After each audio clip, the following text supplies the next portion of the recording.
Oke, teman-teman, alangkah baiknya kita awali dulu webinar malam hari ini dengan berdoa bersama ya, biar acara ini boleh berjalan dengan lancar dari awal sampai akhir, dan terutama kita memperoleh manfaat positif dari webinar malam hari ini. Ya, yuk kita berdoa bersama, kita mulai.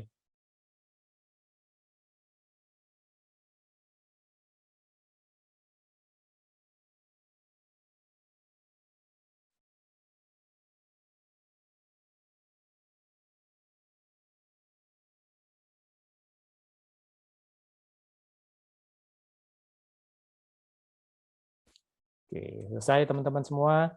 Seperti biasa, nanti saya akan menggunakan slide supaya teman-teman nanti lebih mudah untuk memahaminya. Kemudian kalau nanti ada yang mau ditanyakan, langsung tanya saja. Sebaiknya open mic ya, supaya cepat daripada Anda ngechat gitu. Nggak apa-apa diinterupsi di tengah-tengah, nggak usah nunggu sampai akhir sesi, nanti keburu lupa ya. Malam hari ini kita santai, kita belajar bareng tentang topik yang menarik banget malam hari ini ya. Kita akan bahas tentang, sebentar saya siapkan slide-nya dulu teman-teman ya. Oke.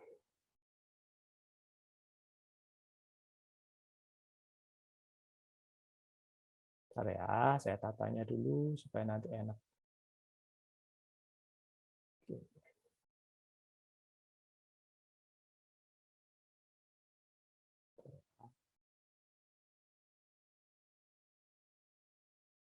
Slide-nya sudah muncul ya, teman-teman ya. Jadi kita bahas tentang materi bagaimana merubah mental block menjadi mental booster, gitu ya. Topik ini menarik. Kenapa menarik? Karena banyak kita jumpai di luaran sana. Nggak tahu teman-teman yang hadir malam hari ini mengalami atau tidak, gitu ya. Sebenarnya dari masalah skill, tepatnya secara teknis, secara hard skill, gitu ya, sudah mumpuni dalam tanda kutip. Kemudian tahu apa yang harus dilakukan gitu ya. Sudah banyak belajar tentang berbagai macam ilmu atau teknik-teknik untuk mengupgrade hard skill-nya gitu ya.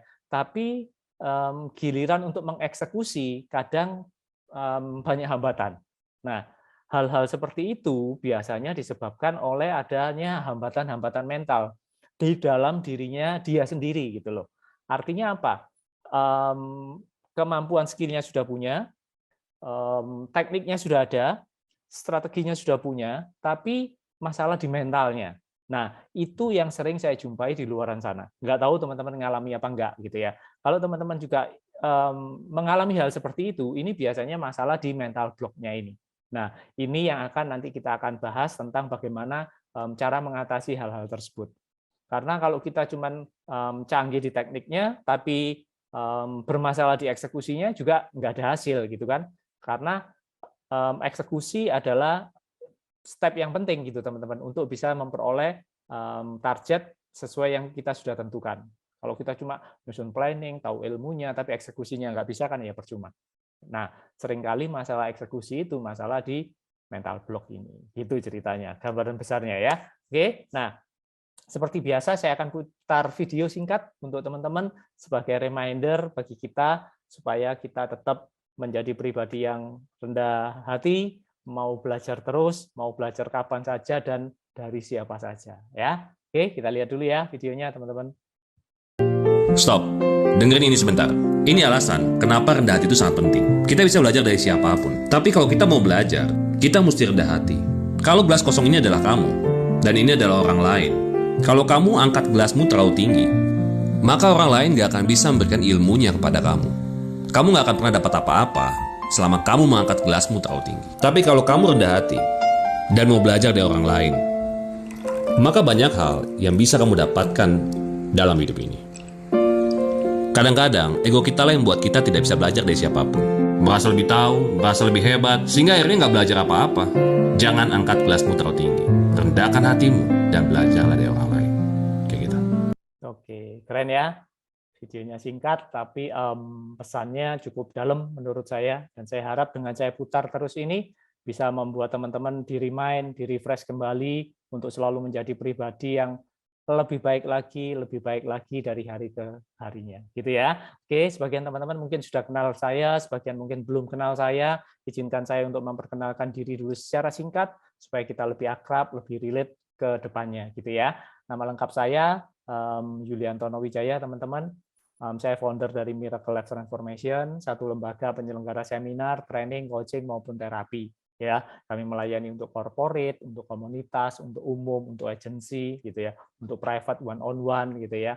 Kami menyediakan program-program seperti itu, ya, untuk pengembangan SDM. Mungkin suatu saat teman-teman memerlukan di perusahaan teman-teman atau di tim teman-teman, gitu ya, atau di agensi atau di komunitas teman-teman bisa menghubungi Miracle Life Transformation. Kami juga menyediakan program-program coaching, gitu ya, pendampingan, bimbingan, baik secara offline maupun secara online.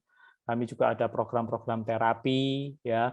Tentunya kalau terapi kita lakukan secara one on one, misalkan teman-teman ada hambatan-hambatan tertentu yang kayaknya sulit gitu ya untuk dilepaskan, hambatan mental, ada trauma-trauma tertentu, ada fobia-fobia tertentu yang mungkin sulit untuk teman-teman melakukan sendiri, ya, atau mungkin teman-teman ada luka-luka batin yang cukup dalam gitu ya, yang sulit untuk bisa dilepaskan, sulit melepaskan ikatan dari masa lalu dan segala macam, kita ada program untuk itu, gitu ya. Jadi kami menyediakan lengkap sih teman-teman untuk semua kebutuhan teman-teman, terutama kebutuhan untuk mental, untuk kesehatan mental, tentunya juga kesehatan fisik akan pengaruh ya, karena kalau mentalnya terganggu, fisiknya juga akan terganggu. Kalau mentalnya sehat, biasanya fisiknya juga sehat. Demikian juga sebaliknya. Ya, kami menyediakan program-program untuk itu. Ya, di samping saya sebagai founder dari Miracle Life Transformation, saat ini saya juga berprofesi sebagai praktisi penjualan, trainer, life coach, terapis, dan mind programmer. Ya, background saya manajemen dan teknik informatika, teman-teman. Background saya bukan psikolog, background saya bukan marketing, gitu ya. Saya orang IT base-nya, gitu ya. Dulunya saya berprofesi sebagai seorang software engineering, sebagai seorang IT konsultan, sebagai seorang programmer. Ya, intinya yang bergelut ya, atau dalam tanda kutip yang berhubungan dengan dunia IT lah, ya. Sampai di suatu titik saya akhirnya memutuskan untuk berpindah ke bidang marketing. Gitu. Setelah saya berpindah di bidang marketing, berkarir dari bawah sampai di top manajemen, akhirnya saya mendapatkan satu kesimpulan gitu ya teman-teman. Ini yang mungkin saya mau bagi dengan teman-teman. Siapa tahu ini bisa menjadi inspirasi buat teman-teman semua gitu ya.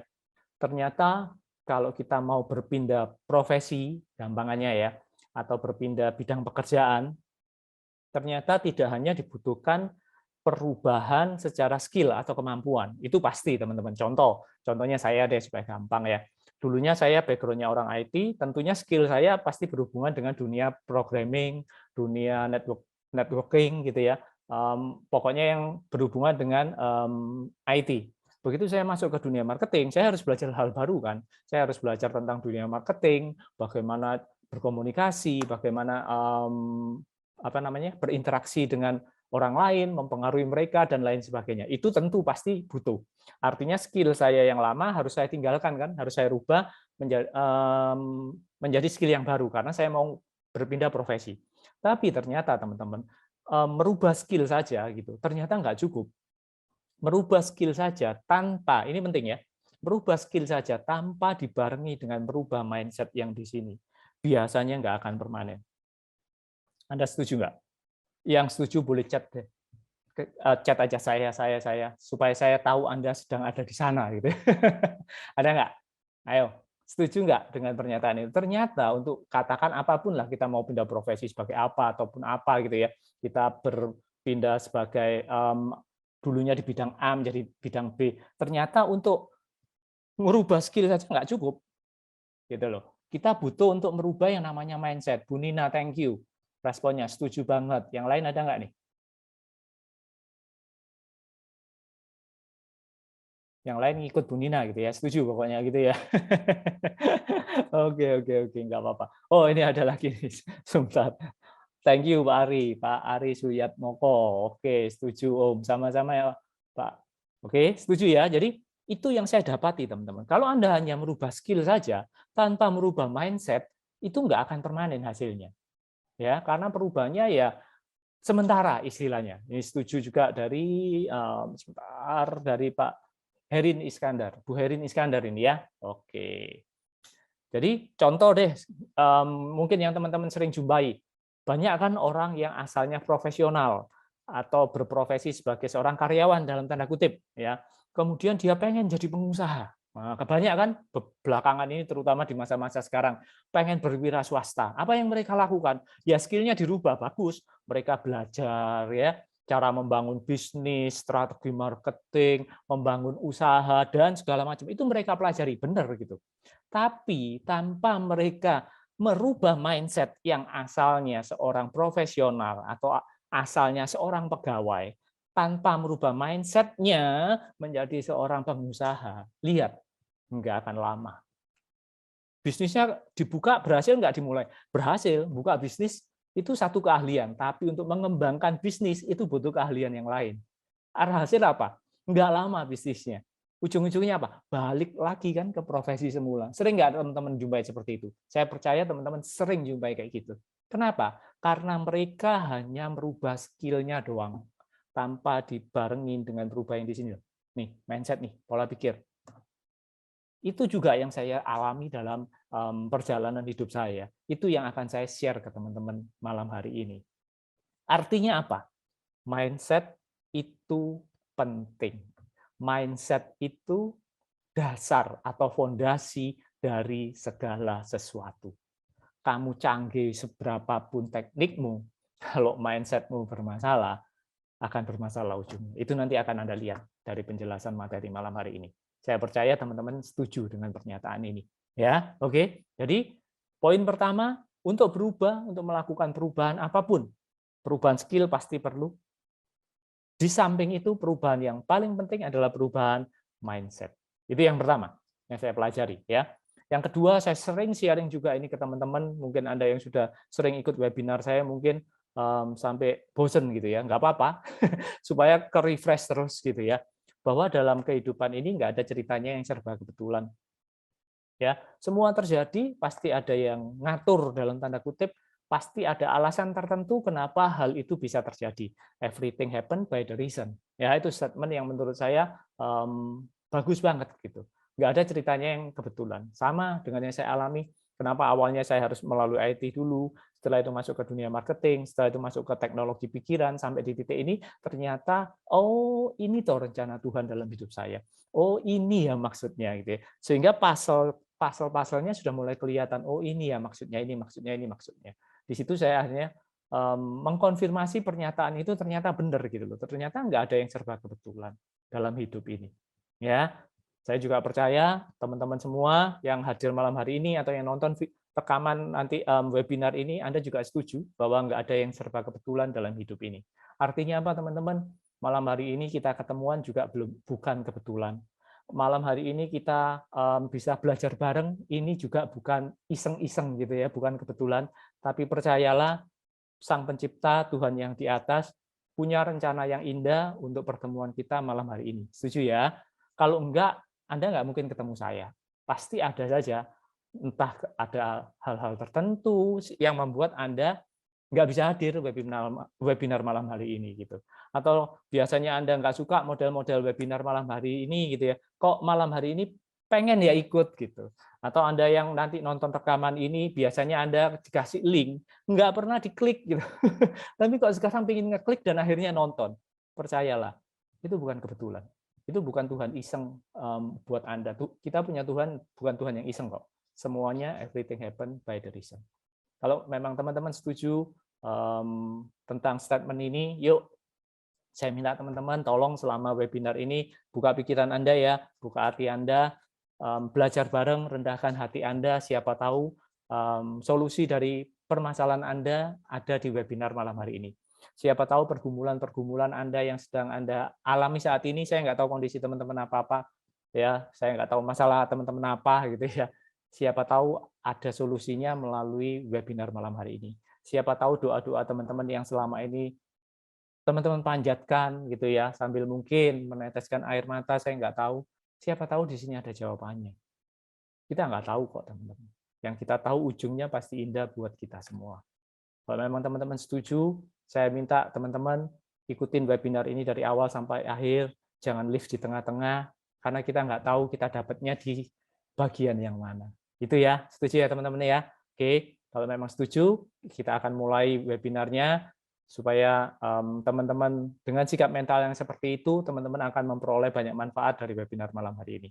Ya, oke. Nah, ini WA Miracle Life Transformation. Kalau teman-teman butuh konsultasi, butuh konseling, ada yang teman-teman mau tanyakan tentang program-program Miracle Life Transformation, silakan WA ke sini ya.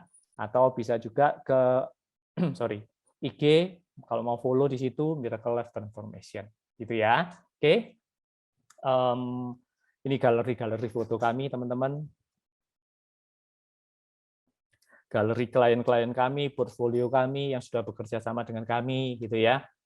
Banyak perusahaan-perusahaan yang sudah bekerja sama dengan kami, gitu ya. Mungkin kalau perusahaan teman-teman belum, yuk kita bekerja sama ke depannya, gitu ya. Kita kembangkan sama-sama manusia-manusia hebat, gitu ya. Dari yang biasa bisa menjadi luar biasa untuk tim teman-teman, ya. Ini beberapa klien-klien kami. Ini foto-foto kegiatan kami waktu offline, ya. Kami sekarang sudah offline, online juga masih teman-teman. Yang online ya, yang seperti malam hari ini banyak kita udah adakan dengan berbagai macam materi dan topik, gitu ya. Ada sekitar 26 sampai 30 materi ya yang ada di Miracle Life Transformation yang bisa kita pelajari bersama, ya. Oke. Sekarang saya punya sedikit analogi teman-teman untuk menjelaskan ke teman-teman supaya lebih mudah, gitu ya. Ada frasa dalam bahasa Inggris yang kita sebut sebagai forget.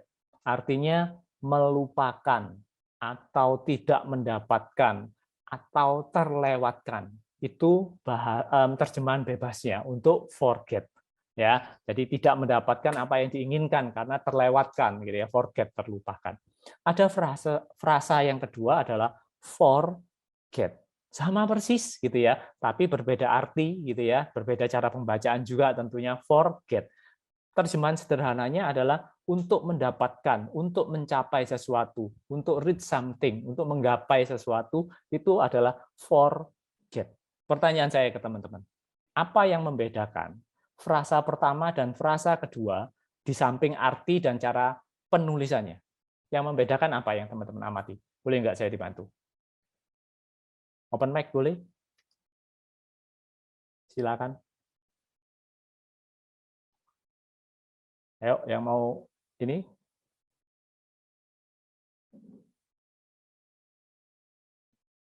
Saya tunggu. Forget Ya. itu untuk mendapatkan, kalau forget. Kalau forget itu untuk melupakan. Kalau forget itu untuk mendapatkan, Pak. Ya, beda di artinya ya. Iya. Selain artinya, dari pengamatan Bapak apa perbedaan frasa pertama dan yang kedua? Yang satu digabung, yang satu dipisah, Pak. Ada spasinya yang satu. Ada spasinya, yes. Benar banget. Pak Lukas ya ini ya? Iya. Jadi yang membedakan antara frasa pertama dengan frasa kedua adalah ini loh teman-teman. Spasi atau jedahnya. Artinya apa sih teman-teman? Artinya untuk mendapatkan sesuatu, untuk mendapatkan apa yang Anda inginkan, Anda perlu jeda. Anda perlu berhenti sebentar. Kalau dalam dunia Formula One, balapan gitu ya, kita perlu yang namanya titik pit stop, berhenti. Untuk apa? Untuk melakukan evaluasi, untuk melakukan perencanaan ulang, untuk melakukan pembenahan. Analoginya begini, ini yang saya sering pakai supaya teman-teman lebih relate nantinya. Seumpama Anda punya kapak gitu ya, yang Anda pakai terus untuk menebang pohon. Pakai terus. Tentunya kita sepakat bahwa di suatu titik mata kapak ini akan tumpul. Suatu titik sudah nggak tajam lagi. Sehingga begitu kita pakai, hasilnya nggak akan sebagus pada saat mata kapak itu masih tajam. Setuju ya teman-teman? Artinya apa? Artinya kita perlu waktu untuk duduk diam, untuk mengasah kembali mata kapak itu. Supaya apa? Supaya tajam kembali, kita bisa pakai lagi, produktivitas kita akan meningkat kembali. Ini sama persis dengan kita, teman-teman. Di luaran sana, saya nggak tahu teman-teman ngalami apa enggak. Banyak saya jumpai, nggak perlu coach training, nggak perlu seminar, nggak perlu belajar, nggak perlu upgrade skill. Yang penting itu kan kerja. Yes, saya setuju. kerja penting. Tapi sama dengan kapak tadi, teman-teman. Kalau you pakai terus kerja, terus ininya nggak perlu di-upgrade, nggak pernah di-upgrade, lama-lama tumpul, lama-lama produktivitas Anda, performa Anda akan di suatu titik nanti, coba Anda perhatikan, akan mandek, stuck. Begitu stuck, tetap nggak Anda perhatikan, lama-lama semakin turun, dan semakin turun. Ingat, dalam kehidupan ini segala sesuatu yang tidak bergerak pasti turun. Segala sesuatu yang tidak di-upgrade pasti downgrade. Penting itu. Ya, jadi Anda jangan terbawa pola pikir yang seperti itu ya. Nggak perlu begini.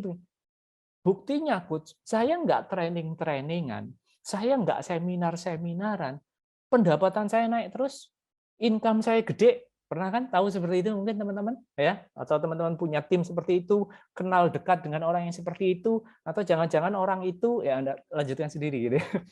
Saya buktinya bisa, nggak pernah training, nggak pernah baca buku, nggak pernah seminar, kok saya bisa, kok performa saya tetap meningkat, kok produktivitas saya meningkat, income saya naik kok. Yes, ada memang orang-orang yang seperti itu, tapi coba teman-teman perhatikan, dia memang bisa menghasilkan uang, make money-nya bisa, tapi biasanya ya ini biasanya tidak selalu.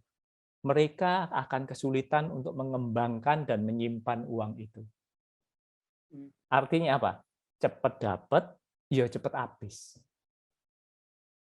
Pernah tahu hal seperti itu?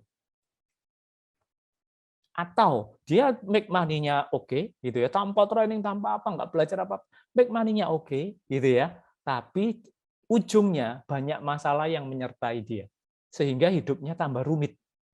Ini yang sering dilabeli, lihat tentu orang kaya tapi nggak bahagia, banyak masalahnya. Nah, orang-orang seperti itu biasanya. Anda bisa paham nggak sampai sini? Kenapa? Karena dia punya keahlian mengumpulkan uang tidak dibarengi dengan memperbesar kapasitas dirinya dengan mengupgrade skill. Dia nggak membarengi dirinya dengan selalu apa ya, memiliki Pak Bunina Indra Kents. Masih ingat nih ya. Ya, jadi dia bisa make money tapi dia nggak dibarengin dengan memperbesar kapasitasnya dengan cara mengupgrade skill. Biasanya polanya akan seperti itu, teman-teman. Coba teman-teman amati. Ya, memang bisa tanpa training, tanpa ini bisa.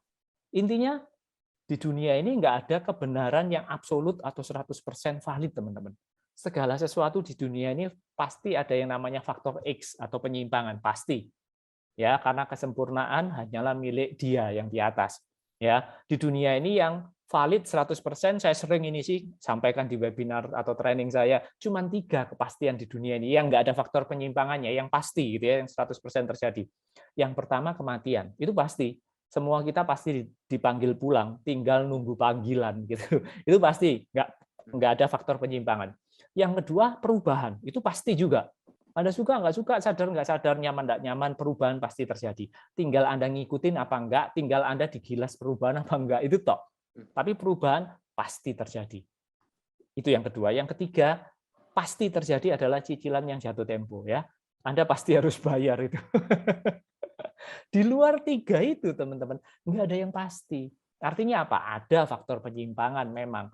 Oh, nggak ikut training, nggak ikut seminar, tapi bisa mengumpulkan uang, mengembangkan uang, nggak ada masalah. Ada, tapi kita bicara prosentase. Berapa banyak orang-orang yang bisa seperti itu? Nggak banyak.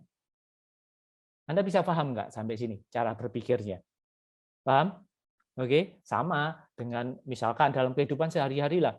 Apakah orang yang makannya jaga kesehatan, ya, pikirannya dijaga, tidurnya cukup, kemudian tidak merokok, rutin berolahraga, gitu ya, makan makanan sehat lah, makan vitamin segala macam. Apakah pasti dia nggak bakalan sakit parah? Pasti nggak bakalan kena stroke? Ya nggak juga. Ada yang kena gitu, tapi prosentasenya kecil kan dibandingkan orang yang tidak melakukan pola hidup seperti itu. Ini yang saya maksud. Jadi Anda jangan cari data pembenaran ya, jangan cari pembenaran diri. Itu buktinya iya ada gitu, tapi nggak banyak. So, ikut yang pola umum saja dalam kehidupan ini, teman-teman. Jadi mulai dari sekarang sampai seterusnya tanamkan dalam diri Anda bahwa kerja penting, upgrade skill juga penting. Segala sesuatunya harus seimbang. Ya, segala sesuatu yang nggak seimbang, timpang, pasti nggak akan nyaman, pasti nggak akan panjang biasanya. Kayak gitu. Setuju ya? Oke, cukup dapat ya ininya ya, dapat cara berpikirnya ya. Jadi sekali lagi, tolong kalau teman-teman sebagai seorang leader, Anda pemimpin di kantor atau perusahaan Anda, di komunitas Anda, sampaikan pola pikir ini, teman-teman. Karena nggak banyak orang yang tahu itu. Mereka pokoknya kerja. Padahal upgrade skill itu juga sangat penting, terutama mindset seperti tadi di awal kita sudah sepakat. Ya, itu yang saya sampaikan dari analogi ini. Ya, oke. Sekarang kita masuk ke tentang bagaimana sih mekanisme penyimpanan informasi atau data dalam otak manusia sebelum kita masuk ke mental block-nya. Jadi begini, cara kerja otak kita ini teman-teman adalah setiap informasi atau data yang diterima oleh panca indera kita, ya, yang diterima oleh panca indera kita, secara sadar akan difilter oleh otak. Jadi ada bagian otak yang memfilter itu. Tugasnya untuk memfilter dan hanya informasi yang sesuai dengan database yang ada di otak lah yang akan diterima. Kalau informasi yang ditangkap oleh kelima panca indera kita nggak sesuai dengan database-nya kita, informasi itu akan dibuang. Kenapa? Karena setiap detik otak kita menerima jutaan bit data per second. Kalau itu nggak difilter, kacau otak kita. Terlalu banyak overload nantinya. Makanya Tuhan itu luar biasa, ada mekanisme pemfilteran data di bagian otak kita. Jadi hanya otak, hanya informasi atau data yang selaras dengan database yang sudah ada, itulah yang akan diizinkan masuk ke dalam otak atau memori kita. Ini menjawab kenapa ya coach saya sudah afirmasi gitu ya, sampai loncat-loncat gitu ya, berdiri di depan kaca gitu ya, sampai teriak-teriak, kok nggak ada efeknya ya? Karena Anda mau memasukkan data yang nggak relevan dengan database yang sudah ada di memori Anda. Contoh, misalkan Anda mau memasukkan data tentang kesuksesan, keberhasilan, kebahagiaan, apapun lah, kesehatan, yang positif-positif pokoknya. Kita ambil tentang kesuksesan lah. Misalkan Anda mau memasukkan data tentang kesuksesan ke otak Anda. Ada bagian otak yang memfilter, dicek. Apakah Anda juga punya atau apakah di otak Anda yang mendominasi itu data atau program kesuksesan apa bukan? Itu akan dicek dulu. Begitu dicek ternyata database Anda di memori Anda banyak didominasi oleh program-program kegagalan. Alhasil apa? Nggak relevan ini data yang Anda mau masukkan. Alhasil apa? Di-reject sama bawah sadar Anda. Anda mau afirmasi ya berapa ribu kali, nggak bakalan masuk. Gitu, saudara-saudara. Paham nggak sampai sini? Jadi apapun yang Anda masukkan dengan sengaja, itu akan selalu dicek. Relevan nggak dengan datamu? Aku sehat, aku bahagia. Datamu banyak data tentang kesakitan, tentang kesedihan, tentang luka. Nggak bakalan. Paham nggak? Ini sudah cara kerja otak secara alami seperti itu, teman-teman. Jadi sekarang sudah terjawab ya, kenapa saya ikut seminar yang luar biasa, loncat-loncat, teriak-teriak, sound systemnya luar biasa, lampunya di sana-sini. Kok nggak berubah atau berubahnya cuma sebentar? Ya ini masalahnya. Paham? Ini juga menjawab kenapa manusia itu sulit berubah. Anda ngomongin orang, kamu jadi orang tuh harus disiplin, gini-gini, harus sukses, jangan takut ditolak. Ditolak 1 kali, bangkit 100 kali. Itulah karepmu sih. Lah database-nya dia memang dia gagal, memang dia layak ditolak, memang dia takut ditolak. Ya enggak masuk lah. Kamu ngomong sampai berbusa-busa ya capek. Andanya capek, yang diomongi capek, sama-sama capek. Paham ya sampai sini ya? Ini sih biasanya biang kerok kenapa seseorang itu sudah apa ya, sudah melakukan banyak hal tapi kok nggak bisa mencapai apa yang diinginkan karena nggak sinkron datanya. Paham ya sampai sini ya? Oke. Jadi ini menjawab kenapa manusia sulit berubah. Sama kan teman-teman yang sudah punya kebiasaan misalkan merokok gitu ya, diomongi merokok itu bahaya gini-gini. Lah di database-nya dia merokok itu nggak ada bahaya-bahayanya, malah enak, malah menyehatkan, malah pusing bisa sembuh kalau merokok, ya nggak berubah dia pasti. Paham ya sampai sini ya teman-teman? Oke, clear? Lanjut ya. Nah, ini kalau informasi yang dimasukkan secara sadar, pasti difilter. Berarti ada informasi yang masuk ke otak kita tanpa kita sadari. Pertanyaan saya, tolong teman-teman bisa bantu jawab, bagaimana dengan informasi atau data yang diterima oleh panca indera kita kalau kita nggak sadar? Bisa nggak saya dibantu jawab? Kalau sadar, dicek. Ya kan? Kalau nggak sadar gimana?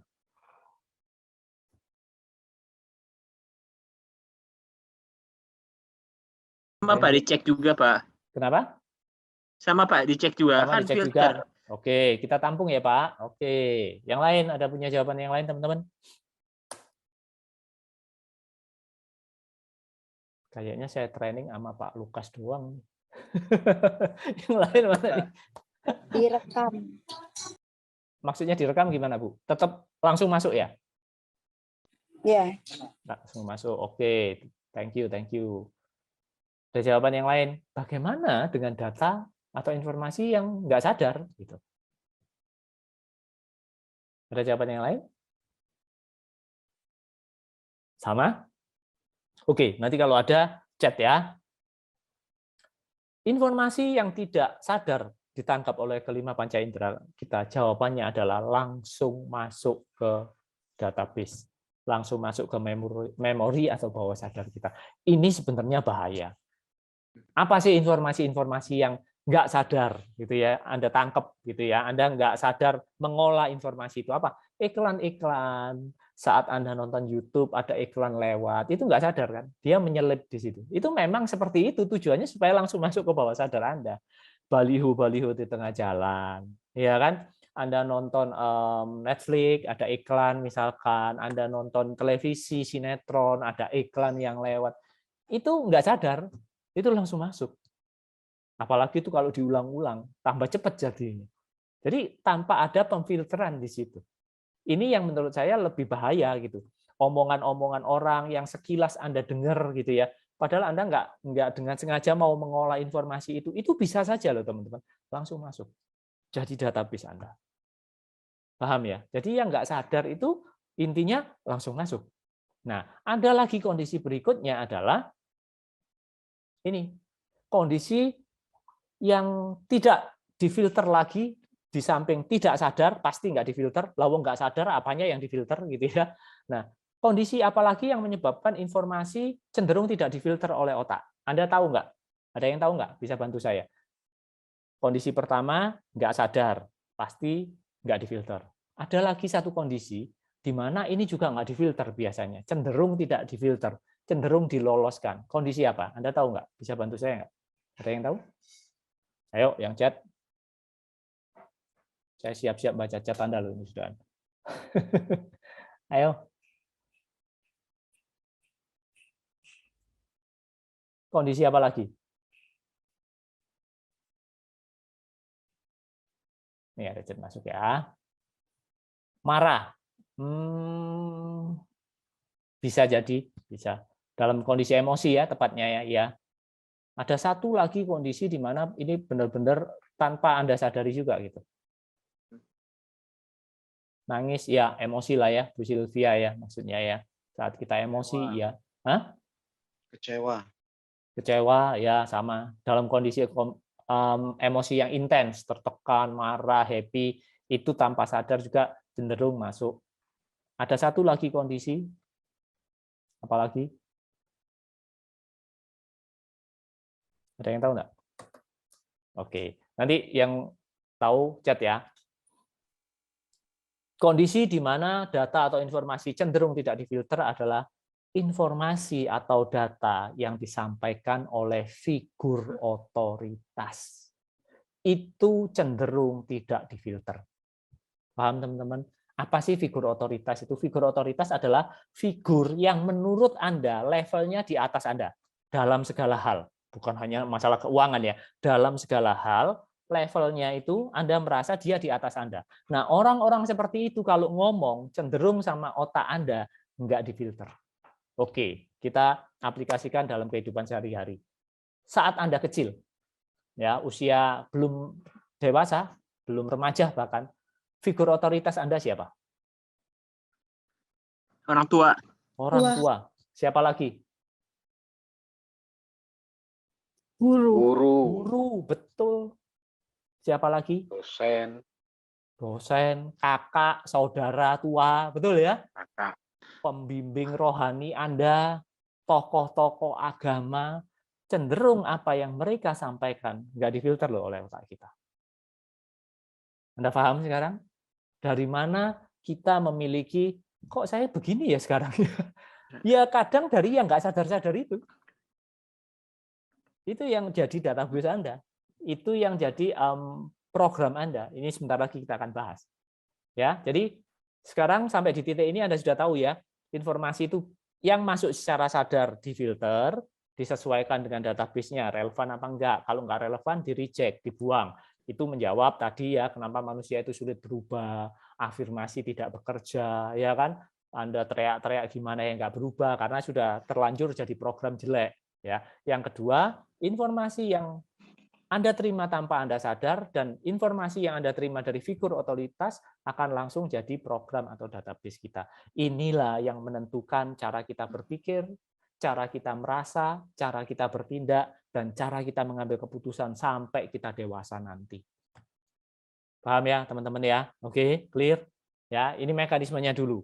Ya, saya kasih step by step-nya supaya Anda paham dari dasarnya, gitu ya. Oke. Kalau ada yang kurang jelas langsung nanya ya teman-teman ya. Ini mekanisme penyimpanan informasi. Nah, informasi atau data tentunya suatu peristiwa ya, pasti peristiwa yang Anda alami itu kan ada mengandung informasi atau data. Itu yang nanti akan disimpan oleh otak Anda beserta emosi dan keyakinan yang menyertai peristiwa itu. Kalau peristiwa itu ada emosi sedihnya, ada emosi lukanya, ada emosi penyesalannya, itu kesimpan emosi-emosinya. Kemudian keyakinan-keyakinan Anda saat peristiwa itu terjadi, apa yang Anda simpulkan dari peristiwa itu juga ikut kesimpan, teman-teman. Jadi bukan hanya peristiwanya tok. Jadi semua itu tersimpan rapi di memori kita. Jadi memori kita itu kayak lemari arsip yang rapi tanpa ada batas kapasitas untuk menyimpan data. Luar biasa ya Tuhan kita ya. Maha besar Tuhan kita menciptakan kita sedemikian hebatnya.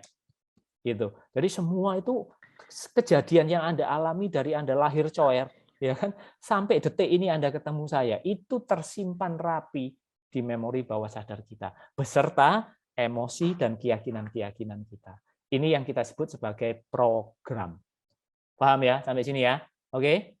Nah, saya lanjut kalau sudah paham. Nah, database atau program inilah yang nantinya akan dipergunakan sebagai patokan atau pegangan dalam menghadapi situasi-situasi yang dihadapinya secara kata kuncinya otomatis. Jadi kalau sudah masuk jadi program, itu akan berjalan secara otomatis tanpa Anda bisa kendalikan.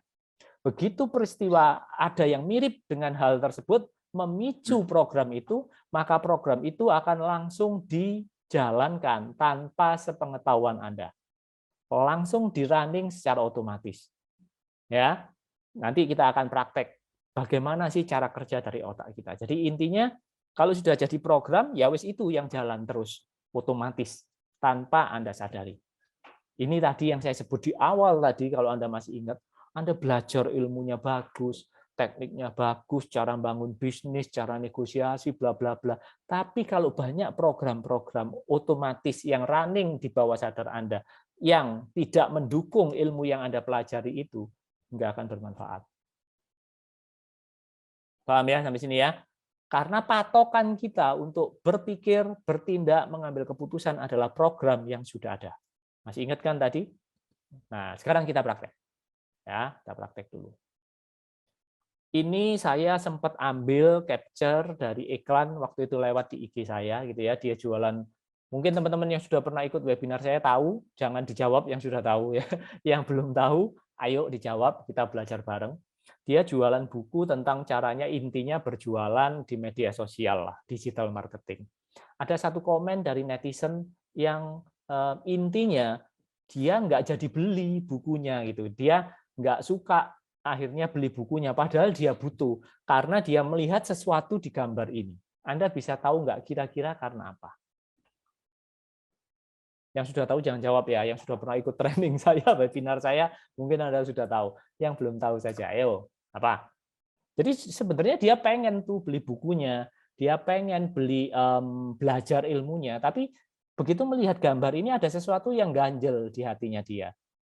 Pengamatan Anda. Jangan takut salah, apa menurut Anda? Ayo. Mungkin sih bapaknya baca bukunya sendiri kali, Om. Jadi Oh. orang nggak tertarik gitu. Oh, jadi bapaknya yang jualan yang jadi iklannya, model iklannya gitu ya? Iya, Oke, bisa jadi. kita tampung ya Pak. Oke, thank you Pak. Yang lain? Saya nggak jadi beli nih gara-gara ada sesuatu di sini. Netizennya ngomong kayak gitu. Ada yang tahu lagi nggak? Raut wajah. Raut wajah, kenapa Bu? Raut wajahnya kayak nggak meyakinkan. Oh, kurang meyakinkan. Masuk akal. Ya, oke, thank you, thank you. Kita tampung ya. Yang lain, asik-asik nih. Anda kalau merespon, ini kan saya ikut semangat gitu. Anda kebayang nggak kalau saya ngomong sama laptop doang gitu? Ayo, apa lagi? Ada yang lain? Nggak ada, sama. Oke, kalau ada nanti chat ya. Ini ada lagi nih chat masuk. Masuk. Bu Herin Iskandar, ada tatonya. Oke, make sense. Kita tampung ya. Yang lain lagi?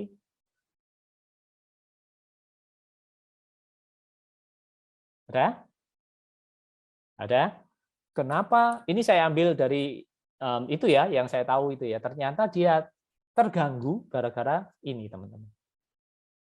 Betul tadi yang Bu Herin Iskandar atau Pak Iskandar ya tadi sampaikan, ada tatonya. Apa sih salahnya dengan tato? Nggak ada salahnya sebenarnya. Tapi bagi dia itu mengganggu.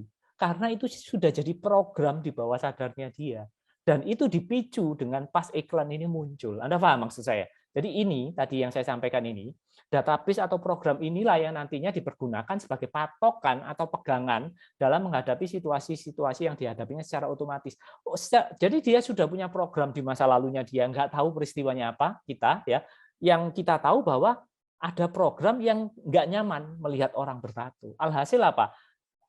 Semua peristiwa yang berhubungan dengan dalam tanda kutip tato akan memicu program itu dijalankan. Paham ya sampai sini maksud saya? Jadi cara otak kita berpikir tuh kayak gitu. Kalau sudah jadi program, ya sudah itu yang di-running terus.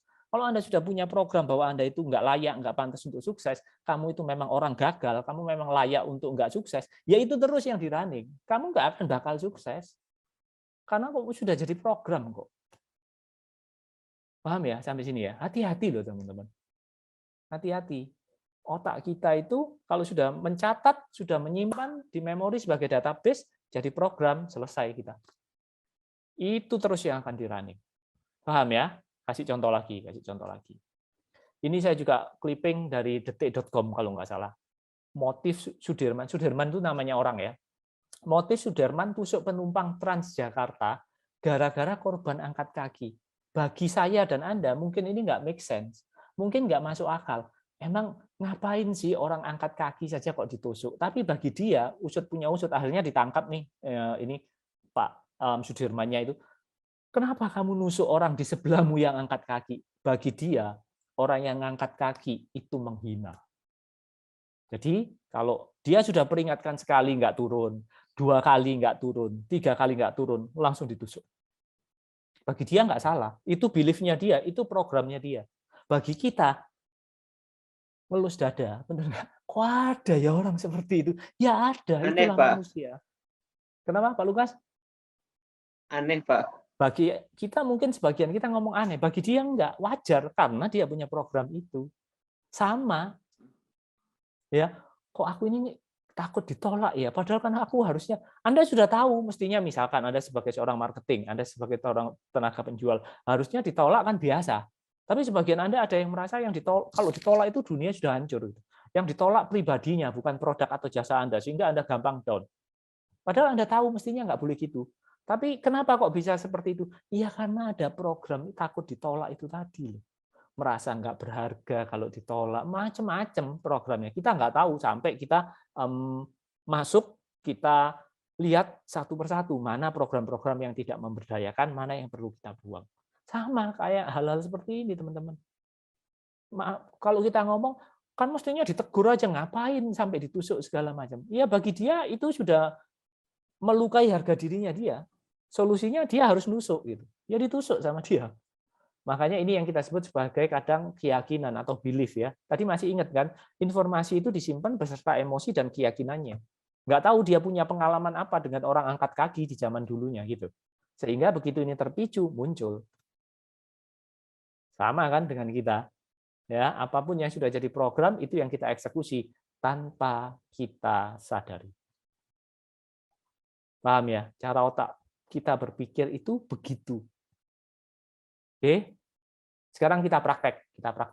Kita praktek menggambar pemandangan. Ayo, teman-teman, saya kasih waktu 1 menit untuk menyiapkan kertas kosong sama ballpoint, boleh pensil, boleh. Yang mau ikut ya, ini yang mau praktek saja. Yang enggak saya paksa gitu. Yang mau saya kasih waktu 1 menit untuk ngambil kertas kosong mungkin sama ballpoint, spidol, apapun lah alat tulis. Ayo, saya kasih waktu 1 menit. Siapin. Yang mau ya, yang nggak mau nggak apa-apa. Saya kasih waktu 1 menit. Ambil saya minum sebentar ya. Bentar.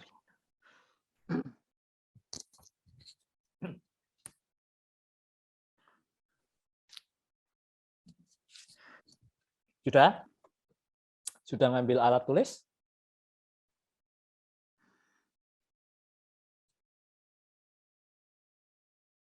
Sudah? Oke. Saya anggap kalau nggak merespon, sudah. Oke. Kalau sudah, sekarang saya berikan waktu kepada Anda 30 detik saja. Anda gambar pemandangan. Oke, siap ya? Dari sekarang, Anda saya kasih waktu 30 detik mulai dari sekarang.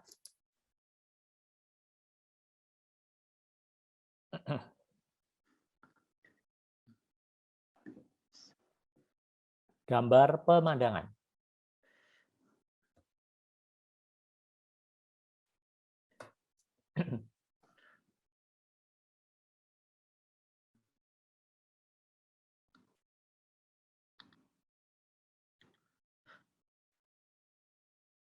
Kurang 5 detik. 4, 3, 2, 1, stop. Oke, angkat tangannya. Kayak lomba kita. Bentar.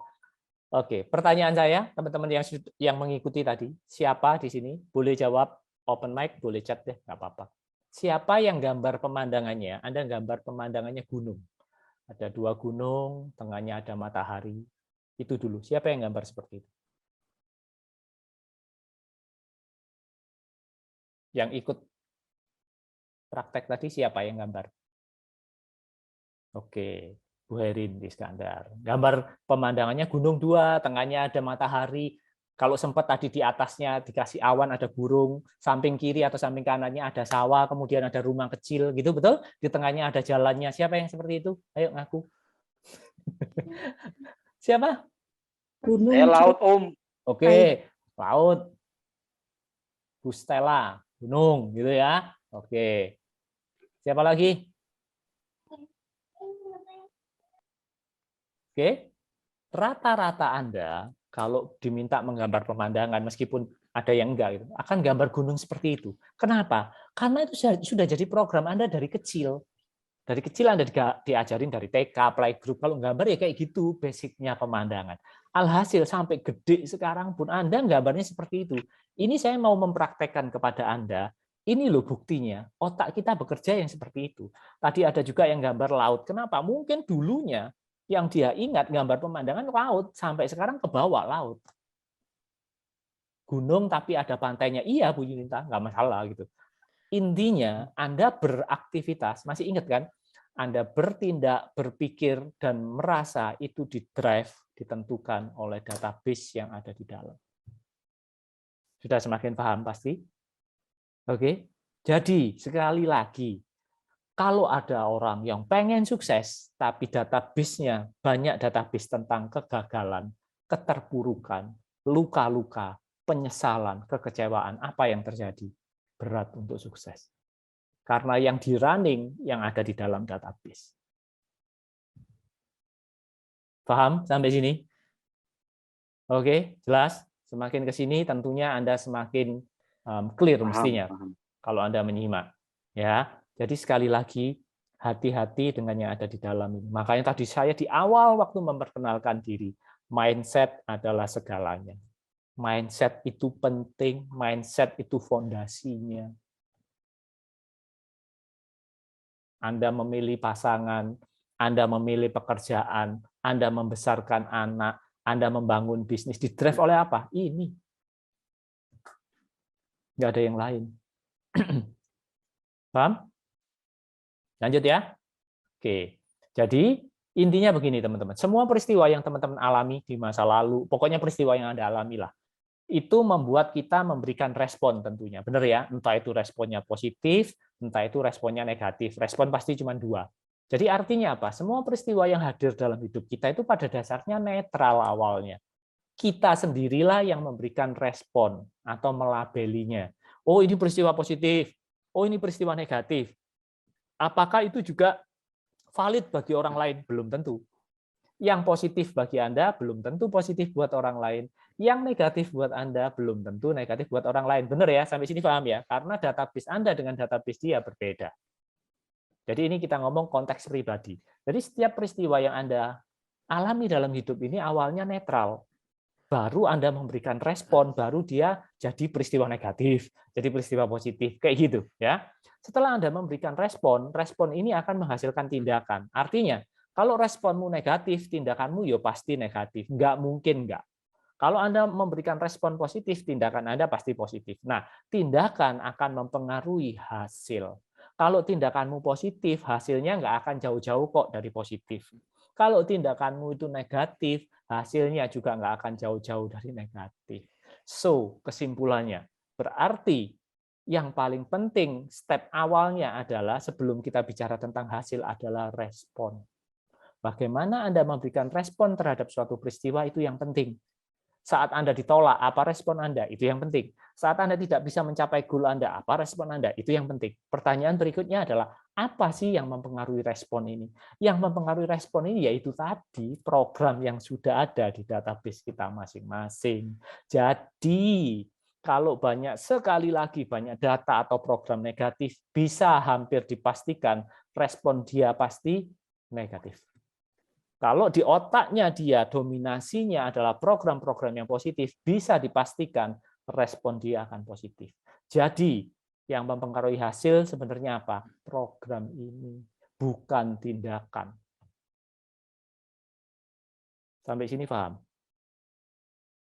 Ini menjawab kenapa ada orang yang bekerja keras, tindakannya bagus, tapi kok hasilnya nggak bagus? Karena database-nya nggak bagus. Saya sudah beramal, saya sudah melakukan kebaikan, pokoknya apa yang baik-baik sudah saya lakukan. Tapi hasilnya kok tidak seperti yang saya harapkan. Jangan-jangan database-nya banyak yang error. Makanya hasilnya tidak sesuai. Paham? Coba cek nanti dengan diri Anda, jangan-jangan itu juga yang terjadi. Ya, oke? Semakin jelas ya. Saya putar video supaya semakin memperjelas bahwa urutannya pola pikir manusia itu seperti ini. Anda lihat dulu videonya ya. Anda lihat dulu videonya.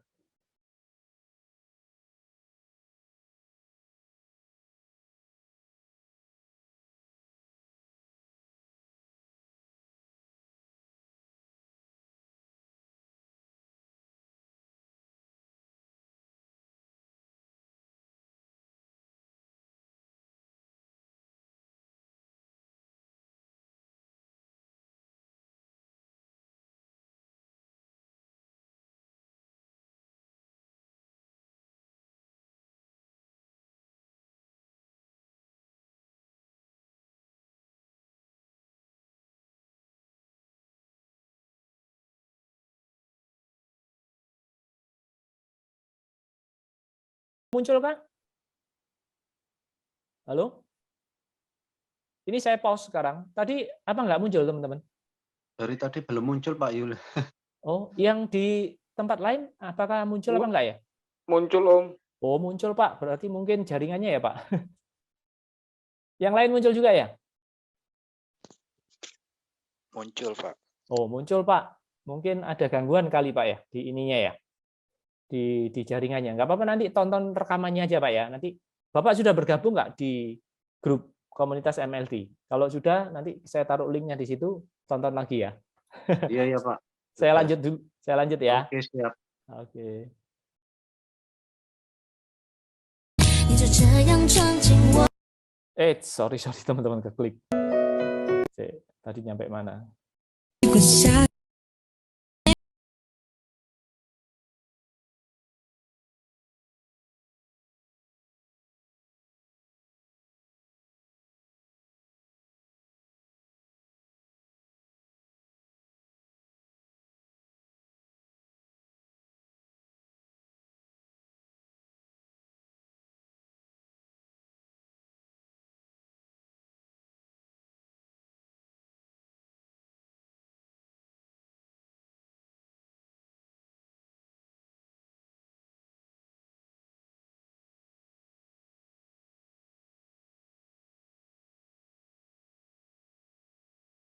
Ini wajah-wajah yang sering dikecewakan oleh cewek.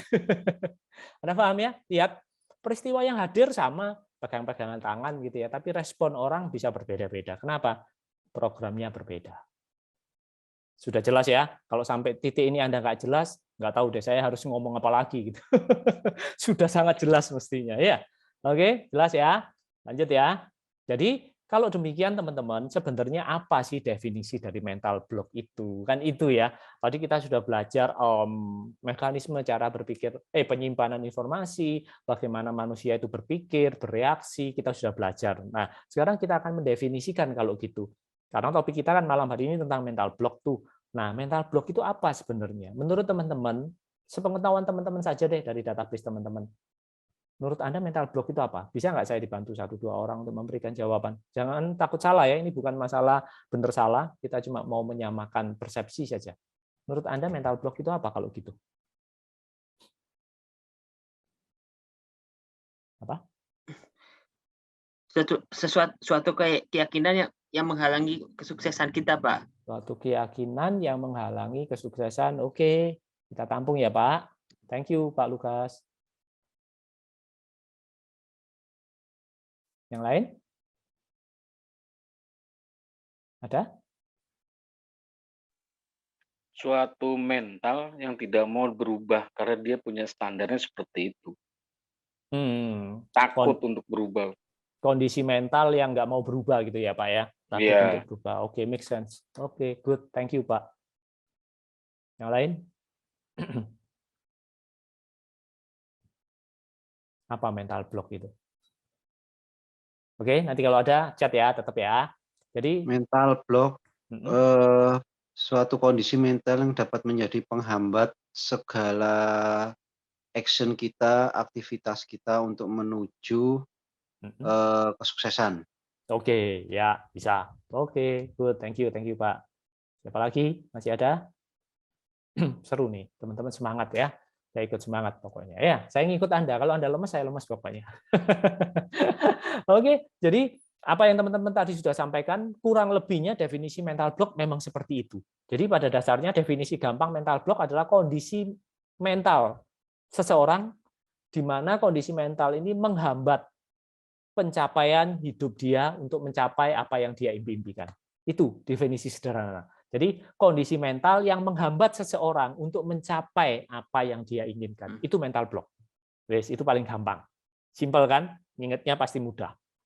Ya, oke. Nah, sekarang kita sudah tahu nih definisi mental block. Nah, kita masuk lebih dalam, teman-teman. Apa saja sih mental block dalam kehidupan kita itu? Ternyata, teman-teman, mental block itu cuma dibagi jadi 2. Mental block itu penyusunnya cuma 2 variabel, 2 data lah ya. Yang pertama adalah emosi, yang kedua adalah keyakinan. Itu komposisi dari mental block. Tentunya yang negatif kan.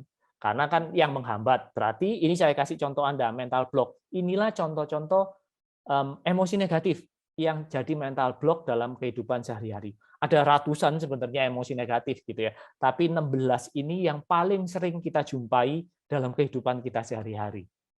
Ya, perasaan malu, perasaan bersalah, tidak bisa memaafkan diri sendiri, sehingga merasa diri Anda kotor, orang berdosa, tidak layak diampuni, layak terhukum, menjadi orang yang harus dihukum, terkutuk dalam tanda kutip, karena perasaan bersalah, putus asa, kesedihan mendalam, takut. Takut ini kembangannya macam-macam, takut salah, takut apa kata orang, takut gagal, takut mencoba, ya, takut untuk apa lagi, macam-macam. Ada kemarahan, ada kebencian yang belum selesai, yang sampai mengakar gitu ya. Ada perasaan tidak aman atau insecure, perasaan tidak nyaman, ada kekecewaan-kekecewaan di masa lalu Anda yang sangat membekas. Itu ngeblok. Itu yang membuat kadang menghambat pencapaian-pencapaian hidup kita, teman-teman. Perasaan diperlakukan tidak adil, mungkin dulu di masa kecil sering dibanding-bandingkan, kok Anda yang harus dikorbankan dalam tanda kutip, kok Anda yang harus jadi tulang punggung, padahal mestinya Anda usianya waktu itu belum cukup untuk jadi tulang punggung keluarga, misalkan. Itu bisa menimbulkan perasaan diperlakukan tidak adil. Ya, ada perasaan tidak layak, tidak pantas, tidak berharga, kekhawatiran atau kecemasan yang terlalu berlebihan, kesepian, tidak ada yang peduli dengan Anda, tidak ada yang bisa mengerti Anda, tidak ada yang bisa memahami Anda, tidak ada yang bisa memberikan penghargaan buat Anda padahal Anda sudah berkorban habis-habisan, ya. Ada dendam-dendam yang tidak bisa Anda lupakan, yang tidak bisa terhapus gitu ya, karena Anda dikecewakannya terlalu dalam, Anda merasa ditusuk dari belakang sehingga Anda merasa terluka, sakit hati, kepahitan, ada penyesalan-penyesalan mendalam mungkin dalam kehidupan Anda, itu yang akan nanti jadi mental block, teman-teman. Ya, inilah yang membuat performa kita, pencapaian kita seringkali terhambat. Anda nggak perlu punya 16-16-nya, Anda cukup punya satu saja, ini sudah akan menimbulkan masalah dalam kehidupan kita. Apalagi yang punya 16-16-nya. Paham ya maksud saya? Cukup satu saja, ini akan sangat menghambat. Kalau bahasa saya, virus lah. Ada satu saja, ini yang akan membuat kesehatan mental Anda terganggu.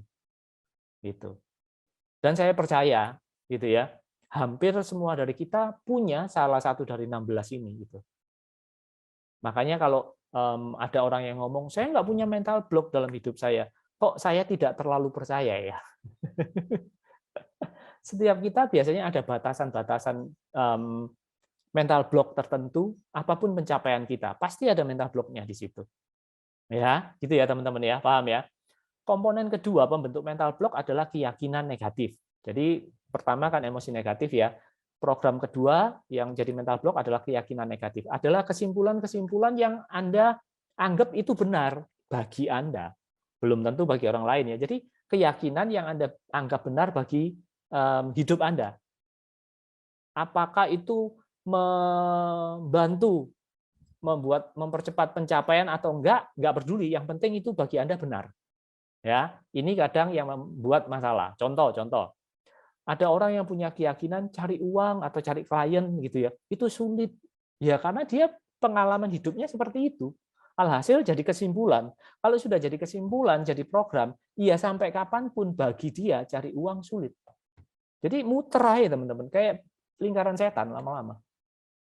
Paham ya? Yang kedua contoh, hidup adalah perjuangan.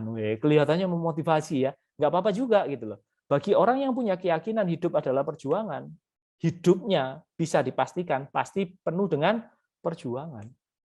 Pasti biasanya masalah-masalahnya nggak ringan, karena dia sudah mengimani dan meyakini bahwa hidup itu harus berjuang. Iya nggak apa-apa kalau dia nyaman. Tapi kan kita harus jujur dengan diri sendiri. Kamu nyaman nggak dengan kondisi seperti itu? Kalau enggak, ya diganti gitu loh. Karena kalau nggak diganti programnya sampai kapanpun ya ini yang running gitu. Hidupmu berjuang terus gitu. Nggak capek. Rekrut 10 yang aktif 2. Ini kan belief-nya dia, keyakinannya dia. Ya sampai kapanpun rekrut 10 yang aktif ya 2 timnya dia. Itu pasti sudah. Wong dia sudah meyakini itu kok. Jadilah padamu menurut imanmu. Tuhan sesuai dengan prasangka hamba-hambanya. Kan gitu. Ada pepatah juga, Pak. Perkataan adalah doa. Iya. Perkataan yang sering diulang lama-lama kan jadi belief, jadi keyakinan kan. Jadi ngeblok kalau negatif. Presentasi 10 yang closing 2. Jadi kalau Anda nawari berapapun ke 10 orang, pasti yang deal ya cuma 2. Lah wong itu imanmu kok. Ya nggak salah gitu. Nggak apa-apa kalau Anda nyaman gitu loh. Paham ya? Jadi mental block ini bukan masalah salah apa benar, teman-teman. Tapi yang jadi poinnya adalah dengan keyakinan ini memberdayakan Anda apa enggak? Kalau enggak, yo ojo diikutin terus. Tapi nggak mudah memang mengganti program yang sudah running itu kalau nggak tahu caranya. Nanti kita akan belajar ya. Oke, lanjut dulu ya. Orang kaya itu sulit masuk surga. Wah, sampai kapanpun sulit bagi dia untuk kaya. Karena dia takut nggak masuk surga kan. Jadi ya nggak kaya gitu loh. Urut-urutannya otak itu simpel sebetulnya ya. Uang itu jahat atau kotor. Ya gimana uang bisa datang dalam hidup Anda kalau Anda ngomong uang itu jahat, uang itu kotor, uang itu nggak ada saudaranya, uang itu semacam-macam lah, uang itu nggak spiritual. Lihat ya, kebanyakan orang-orang yang seperti itu keadaan keuangannya tidak baik-baik saja.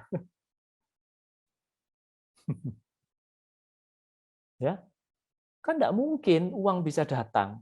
Nggak mungkin Anda bisa berupaya maksimal untuk bisa dapat uang banyak kalau Anda punya keyakinan uang itu jahat.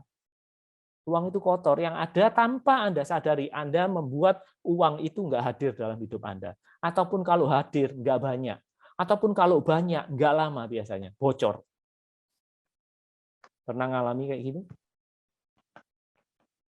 Paham? Ya. Ada juga yang ngomong bisnis ini adalah bisnis penolakan, gitu ya. Kadang leader yang ngomong seperti itu, ada orang yang sharing seperti itu, terus Anda imani. Yo, kamu ditolak terus lah. Lalu kamu sudah mengimani bahwa bisnis yang kamu jalankan ini bisnis penolakan kok. Yo nggak kaget kalau Anda ditolak terus. Kan gitu ceritanya. Terus Anda ngomong, kok bisa ya seperti ini ya, kok ditolak. Lah Anda sudah mengimani bahwa bisnismu bisnis penolakan, ya sampai kapanpun kamu ditolak loh. Jadilah menurutmu sesuai dengan imanmu. Itu. Nah, yang negatif-negatif inilah teman-teman yang kita sebut sebagai mental block. Oke, jadi emosi negatif, keyakinan negatif yang menghambat pencapaian hidup kita, inilah mental block. Nah, sekarang saya kembalikan ke teman-teman semua. Ini memberdayakan Anda atau malah menghambat Anda? Kalau menghambat, ya berubah. Ayo kita belajar berubah bersama. Kalau enggak, ya gini terus. Gitu loh. Ya, oke?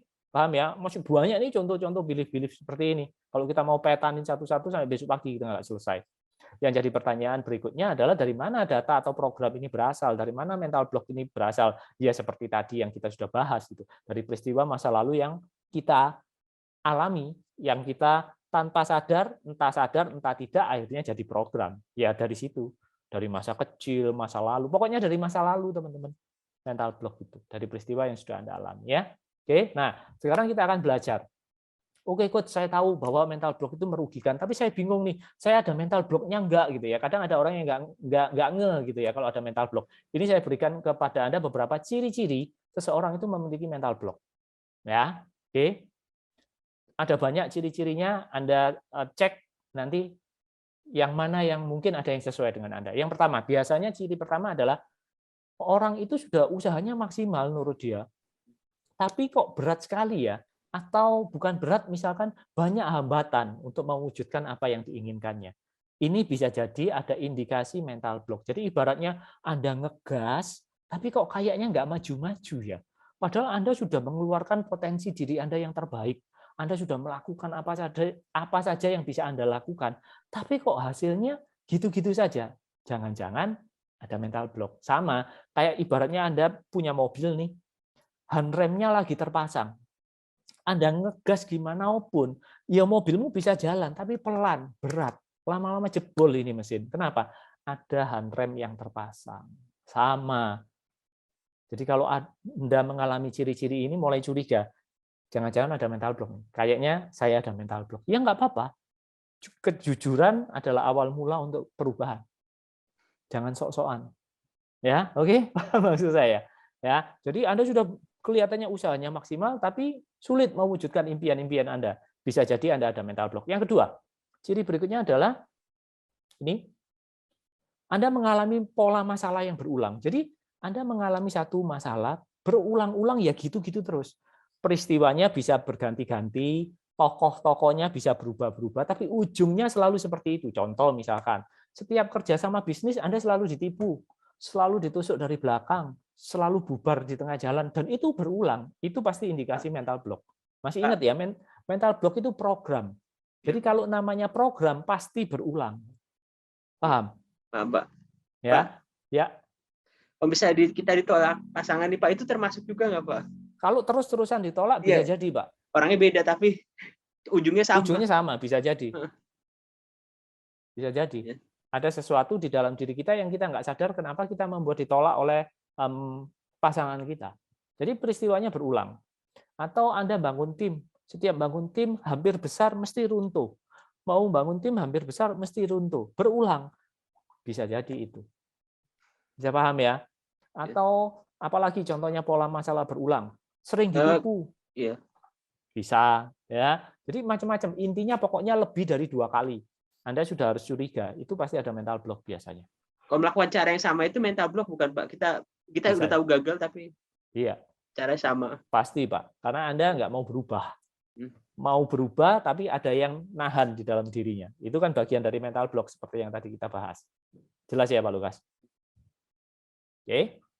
Apa lagi ciri berikutnya? Yang ketiga, cenderung sensitif atau baperan. Jadi pribadi yang sensitif atau baperan itu bisa jadi ciri sebagai seorang yang memiliki mental block, gampang tersinggungan gitu ya. Orang nggak ngomongin tentang dia merasa kok dia yang dirasani. Gitu. Terus itulah pokoknya dan lain sebagainya ya. Yang keempat, sering merasa kecewa tapi dipendem. Nggak bisa mengungkapkan, tapi sering kecewa. Kok gitu ya, kok gini ya. Tapi dia nggak bisa mengekspresikan itu. Ya. Yang kelima, menderita penyakit menaun. Penyakit menaun ini bukan penyakit kronis ya, Anda harus bedakan. Bukan penyakit yang parah, bukan. Penyakit menaun ini penyakit yang terus ada, sering muncul dalam kehidupannya dia. Contoh misalkan apa? Alergi. Itu bisa loh karena masalah mental. Saya sebagai seorang terapis pernah menjumpai klien yang setelah diterapi alerginya sembuh.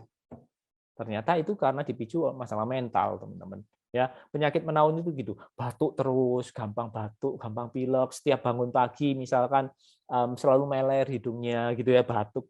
Itu penyakit menaun lah, penyakit yang sering muncul dalam kehidupan, sering sariawan, sering gusi berdarah misalkan, macam-macam. Itu bisa indikasi mental block. Yang keenam, hidupnya stuck, enggak kemana-mana, kayaknya buntu gitu ya. Mau ini nggak bisa, ini nggak bisa. Ya kayak sudah kecepit di tengah gitu loh kalau orang Surabaya ngomong ya. Jadi hidupnya stuck. Ya. Kemudian ciri berikutnya yang ketujuh, merasa menjadi korban. Jadi dia itu selalu merasa dikorbankan dalam tanda kutip dan mental victim lah ya, playing victim biasanya. Dan dia suka menyalahkan orang lain, suka menyalahkan keadaan gitu.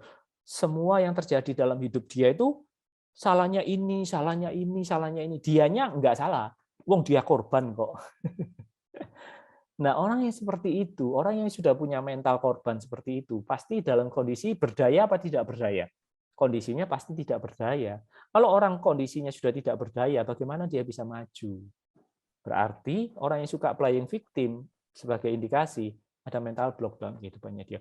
Nyalain leadernya, nyalain kantornya, nyalain orang tuanya, nyalain pasangannya, nyalain pemerintah, nyalain Tuhannya, semua salah pokoknya. Yang benar dia doang. Ya. Yang kedelapan, jika sudah berkeluarga biasanya mudah marah pada anak atau mudah tersinggung dengan pasangan. Itu biasanya gitu. Marahnya pelampiasannya ke anak gitu ya, dengan pasangan tidak harmonis, sering bertengkar, masalah sepele jadi masalah besar gitu ya. Yang kecil dibesarkan, yang besar apalagi. Itu bisa jadi indikasi ya. Kemudian yang ke-9, memiliki banyak alasan untuk tidak memulai alias suka nunda-nunda.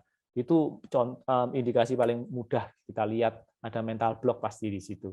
Ya, yang ke-10 suka mempertahankan pendapat gitu ya. Kalau dia punya pendapat, dia akan mempertahankan mati-matian, entah itu benar apa salah gitu ya. Dan dia merasa tidak aman dan merasa tidak nyaman jika pendapatnya tidak diikuti oleh orang lain. Kalau misalkan dia ngasih advice, ngasih pendapat gitu ya, nggak dituruti, dia akan cenderung jengkel, cenderung marah gitu ya, nggak enak hati gitu ya kalau nggak dituruti. Itu ya, hati-hati. Di sini nggak ada kok, nggak ada kan ya yang ada di luar sana. Di sini nggak beda maksudnya. Yang ke-11, ciri-ciri orang memiliki mental block.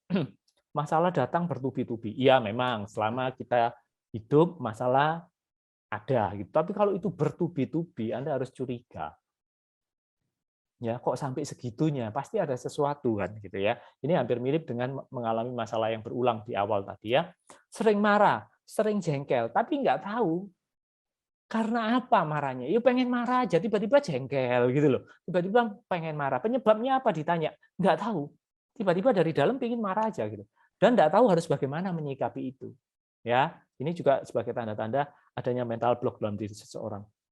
Yang berikutnya, ini ada 100 loh ya. Jadi sampai nanti jam 10 kita. Enggak sebentar lagi selesai. Yang ke-13, sering merasa ada beban berat di pikiran gitu. Kadang kalau saking beratnya bisa sampai ke fisik, dada ini kerasa kayak nyesek, kayak berat, kayak ada yang neken gitu dadanya. Pundak sini sering kaku-kaku, leher sini sering kaku-kaku, padahal dia misalkan nggak kolesterol, nggak punya penyakit apa-apa, tapi sering ngalami itu. Itu hati-hati gitu ya. Itu ciri-ciri orang yang memiliki mental block. Kemudian yang Halo, keempat, bisa ke slide sebelumnya nggak Om, yang nomor 11-12 Om? ini Nah ya, terima kasih. sudah. Sudah. Oke. Yang ke-13 ini tadi ya, sampai ke fisik nih, bebannya kerasa dadanya segala macam, sampai dada sakit, ada yang model-model kayak gitu ya. Yang ke-14, tidak bisa menikmati hidup. Bisa jadi orang ini bergelimangan materi. Uangnya banyak, uang tinggal gunting pokoknya. Mau apa ada gitu ya, semuanya sudah oke, tapi dia nggak bisa menikmati hidup. Ada sesuatu yang kosong dalam dirinya dia gitu. Nggak bisa enjoy gitu ya. Merasa bersalah misalkan kalau nggak bekerja, liburan pun dia merasa bersalah gitu. Kok nggak kerja gitu ya. Ada rasa bersalah seperti itu. Buang-buang duit ini liburan. Nah, jadi secara materi mungkin oke, tapi dia tidak bisa menikmati. Buat apa hidup seperti itu? Ya, ini sebagai indikasi-indikasi bahwa seseorang ada mental block di situ. Ya, coba teman-teman lihat, dari 14 ini, adakah teman-teman memiliki salah satu ciri? Enggak sama seperti tadi ya, enggak harus 14-14-nya ada di dalam diri teman-teman. Satu saja, Anda sudah harus mulai waspada. Ada sesuatu yang ngeblok nih pasti dalam diri saya. Apalagi kayak yang tadi, apalagi 14-14-nya. Sebenarnya ada banyak teman-teman, tapi ini yang paling sering kita jumpai dalam kehidupan sehari-hari ya. Saking pentingnya bicara tentang mental block, saking pentingnya bicara tentang mindset, saking pentingnya bicara tentang pola pikir, teman-teman. Kalau teman-teman suka baca, saya suka kutipannya dari Zig Ziglar gitu ya. Dia ini dapat julukan dewa selling ya, dewa jual. Dia khusus membawakan seminar-seminar tentang penjualan, buat buku tentang penjualan lah pokoknya. Dia ngomong gini, citra diri penjual berpengaruh langsung terhadap kesuksesannya dalam menjual. Artinya apa? Cara kita menilai diri kita banyak negatifnya apa enggak, mindset kita banyak errornya apa enggak, itu mempengaruhi loh kesuksesan kita dalam menjual. Tentunya bukan hanya menjual saja teman-teman, karena ini konteksnya Zig Ziglar memang konteksnya ngomong dalam dunia selling. Tapi kalau kita mau melihat dari yang lebih luas lagi, nggak hanya dalam menjual, apapun bisnis Anda, apapun pekerjaan Anda, apapun background Anda, siapapun Anda, citra diri Anda itu mempengaruhi kesuksesan Anda. Iya apa iya? Dan citra diri ini bisa rusak kalau banyak data error atau kalau banyak mental block dalam diri seseorang. Citra dirinya pasti rusak. Kalau citra diri rusak, ujungnya rusak pasti. Paham teman-teman? Ini kenapa hard skill saja nggak cukup. Ini kenapa motivasi saja nggak cukup tanpa adanya perbaikan mental block-nya. Sampai titik ini paham ya? Oke. Saya juga suka kutipannya si Anthony Robbins, coach nomor 1 di dunia gitu ya. Sampai sekarang dia handle tokoh-tokoh politik nomor 1 di dunia gitu ya, atlet, apa lagi namanya, artis-artis Hollywood. Dia ngomong seperti ini loh teman-teman. Ini yang ngomong Anthony Robbins ya, bukan Yulianto itu ya. Sukses itu hanya 20% skill, yang 80% itu psikologi. Paham nggak sampai sini? Ini loh yang menentukan. Skillmu bagus, mental blockmu sak daya, kalau bahasanya kita ngomong, percuma.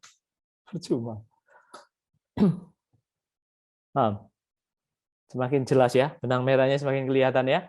Makanya dia juga ngomong, ini saya suka juga dengan statementnya, alokasikan waktu dan uang Anda untuk melakukan upaya mental, untuk membenahi yang di dalam.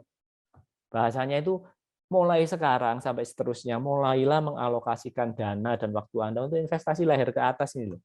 Untuk membenarkan yang di sini masalahnya. Kalau enggak percuma nanti.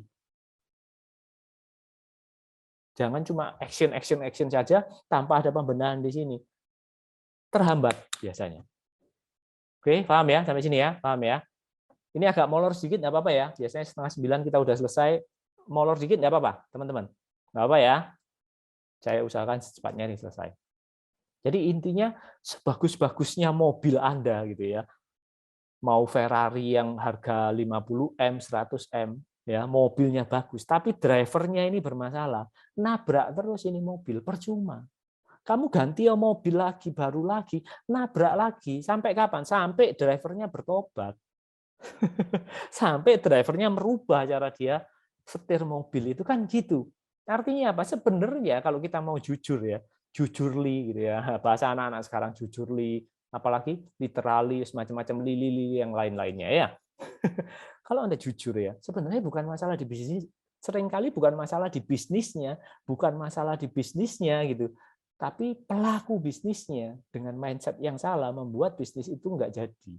Sama kan? Bukan salah di mobilnya, salah di drivernya yang banyak mental block-nya, banyak program errornya. Disitulah masalah muncul. Jadi jangan salahin mobilnya, jangan salahin bisnisnya. Coba masuk ke dalam. Jangan-jangan program Anda banyak yang error, yang sudah nggak relevan lagi. Paham ya? Ini juga bisa menjawab banyak pertanyaan, kenapa ya coach saya sudah mengikuti sistem, misalkan Anda bergabung di suatu perusahaan, sudah ngikutin jejak orang sukses, leader saya ngomong apa saya ikut, manajer saya ngomong apa wis tak lakukan, sudah mengikuti semua seminar, training, motivasi gitu ya. Tapi kok hasilnya tidak maksimal, saya jalan di atas api, jalan di atas beling misalkan gitu ya. Kok pola masalah sama selalu berulang. Lah yang kamu lakukan cuma di permukaannya saja, virusnya ini loh enggak kamu benahi, mental blockmu yang tadi itu enggak kamu pernah otak-atik, yo sama. Karena programnya masih tetap running, teman-teman. Sama dengan handphone Anda, selama ada program WA di situ, Anda nggak bakalan bisa berhenti menerima message dari WA grup kalau Anda bergabung di grup itu. Sampai kapan, Coach? Sampai WA-nya kamu uninstall. Sama dengan pikiran kita, sampai kapan coach mental block ini bisa berhenti? Sampai mental block itu diberesin. Kalau enggak, jalan terus. Ini juga menjawab teman-teman statement seperti ini. Mungkin teman-teman pernah dengar. Untuk sukses, seseorang harus berada di tempat dan waktu yang tepat. Pasti teman-teman sering dengar kan? Apakah statement ini salah? Tidak. Statement ini benar. Tapi menurut saya kurang sempurna. Jadi untuk sukses, seorang harus berada di tempat dan waktu yang tepat. Tapi nyatanya banyak orang yang sudah berada di tempat yang tepat, waktu yang tepat, tapi kok belum sukses juga. Kenapa menurut Anda? Bisa nggak saya dibantu? Ayo. Dia sudah berada di waktu yang tepat, di tempat yang tepat, di tim yang tepat, tapi nggak sukses tuh. Kenapa coba? Ya tadi Om, masih punya mental blocking. Masih punya mental blocking. Tepatnya bahasanya adalah thank you ya Pak. Dia bukan orang yang tepat. Paham? Karena banyak mental block-nya. Ini menjawab misalkan si A dan si B beli usaha franchise yang notabene SOP-nya persis, pelatihannya persis, bahannya persis gitu ya. Dijual di tempat, bisnis ini lagi booming. Kenapa yang A bisa booming, yang B nggak kemana-mana bisnisnya? Betul?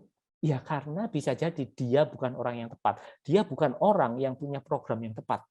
Waktunya sudah tepat sama, tempatnya sudah tepat sama. Paham? Ini oleh orang di luaran sana seringkali dilabeli apa? Nasib, ya wis lah, sial memang, ya wis macam-macam. Karena dia nggak bisa tahu penyebabnya, milih gampangnya dilabeli apa? Nasib. Padahal bukan, teman-teman. Karena pola pikirnya saja banyak blok-blok mental di situ. Banyak virusnya ya, kalau bahasa saya tadi. Jadi, pastikan Anda berada di waktu yang tepat, di tempat yang tepat, dan pastikan you adalah orang yang tepat. Paham sampai sini ya? Oke? Jadi kalau kita mau simpulkan dari menjadi suatu bagan, pada dasarnya program atau database kita, inilah yang mempengaruhi pikiran dan perasaan. Betul ya? Pikiran dan perasaan inilah yang mempengaruhi tindakan, dan tindakan inilah yang akan mempengaruhi hasil. Dan hasil ini akan memperkuat program yang sudah ada. Yuk, sekarang kita bahas lebih dalam lagi. Kalau program atau data itu negatif, pasti pikiran dan perasaannya negatif. Pikiran dan perasaan negatif, tindakan bisa dipastikan hampir negatif. Tindakan negatif nggak mungkin hasilnya positif. Hasilnya pasti negatif. Hasil negatif ini akan memperkuat program negatifnya lagi. Demikian berulang. Jadilah ini lingkaran setan yang semakin menguatkan, dan semakin stuck-lah hidup dia. Lama-lama masih ingat tadi, segala sesuatu yang tidak bergerak pasti turun. Ya begitu yang terjadi dalam kehidupan seseorang. Performanya kok kenapa nggak meningkat-meningkat, produktivitasnya nggak meningkat-meningkat, ya karena ini biasanya siklusnya. Paham ya? Oke, jadi pertanyaan saya ke teman-teman semua, yang mau jawab saja, yang nggak mau nggak apa-apa. Saya nggak suka maksa kok ya. Kalau Anda mau merubah hasil, apa yang dirubah? Ayo. Program atau datanya, Pak? Hah? Program atau datanya? Program atau datanya, teman-teman. Banyak di luar sana yang hanya berfokus merubah tindakannya saja. Ya, tindakannya memang harus dirubah.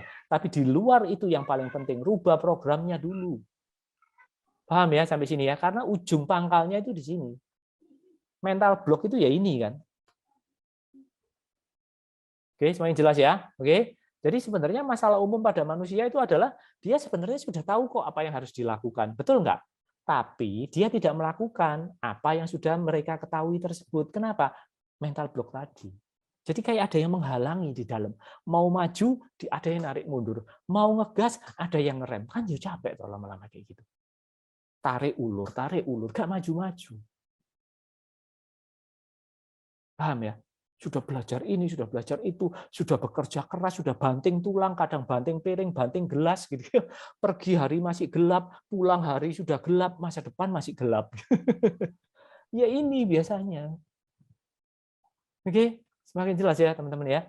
Jadi kalau demikian teman-teman, dari penjelasan ini menurut Anda, siapa sih yang paling bertanggung jawab atas kehidupan kita? Siapa sih yang paling bertanggung jawab membuat kita menjadi sukses, membuat kita menjadi gagal? Siapa yang paling bertanggung jawab atas hidup kita menurut Anda? Diri kita sendiri, Pak. Yes. Diri sendiri. Mulai sekarang sampai seterusnya, bertanggung jawablah 100% atas hidup Anda sendiri. Sudah berhenti menyala-nyalakan siapapun itu. Menyala-nyalakan orang, menyala-nyalakan peristiwa, menyala-nyalakan lingkungan sekitar Anda. Lebih baik nggak perlu juga menyalahkan diri Anda sendiri. Lebih baik masuk ke dalam introspeksi diri. Ya, mental block apa yang ada dalam hidup saya? Apa yang saya harus benahi? Pak Ari, lalu bagaimana menghilangkan virus mental block? Jadi, ya sebentar lagi Pak ya, kita masuk ke situ. Ya, jadi kitalah yang bertanggung jawab 100% atas hidup kita itu. Ya, dengan sikap mental yang seperti ini, Anda akan mudah untuk bisa mengatasi mental block Anda. Tapi kalau Anda tetap menyala-nyalakan orang lain, Anda nggak akan bisa berubah. Anda nggak akan bisa membenahi mental block Anda. Lawung yang salah orang lain kok, lawung Anda benar. Lah, apanya yang mau dirubah?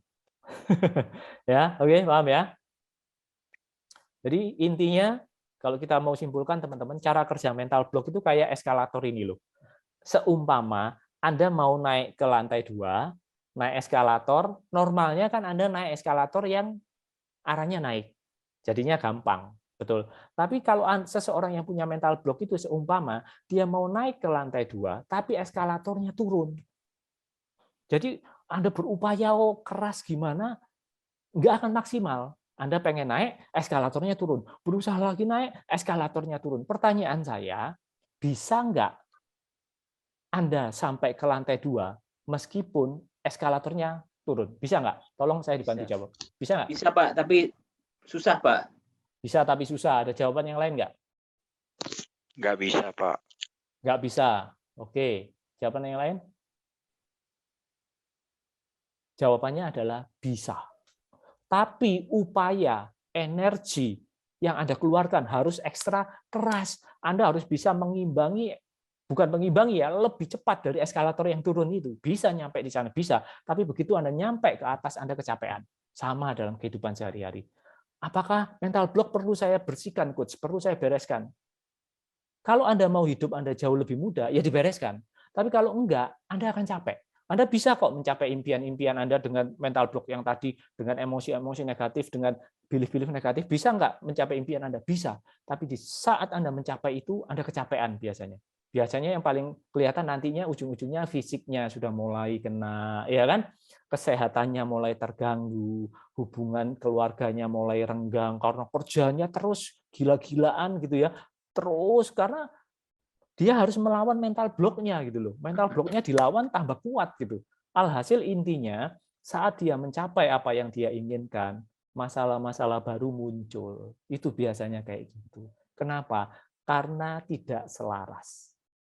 Action-nya dihambat oleh mentalnya. Jadi pastikan upaya fisik Anda jangan disabotase oleh mental Anda sendiri. Capek Anda. Paham ya sampai sini ya? Oke.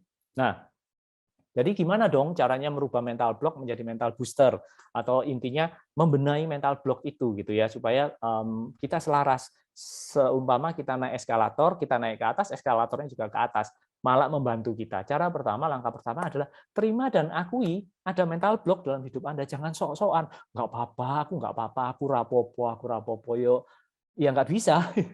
Gimana Anda, kayak tadi saya sampaikan, gimana Anda bisa disembuhkan kalau Anda nggak merasa sakit, padahal di dalammu itu sakitnya sudah kronis. Paham ya? Diakui, terima, iya, aku memang ada mental block-nya. Dari 14 ciri itu, aku ada. Ini ada nih mental block-nya. Pengakuan, kejujuran adalah awal mula untuk perubahan. Ya, terima dan akui ada mental block dalam hidup Anda. Oke, langkah berikutnya, kenali apa mental block-mu. Mental block itu kan bisa di semua aspek, di aspek keuangan, di aspek kesehatan, aspek kehidupan kan banyak. Kenali satu persatu. Ya, kenali di mana, terus mental block-nya apa, diidentifikasi, diinventaris untuk nanti disembuhkan. Ya.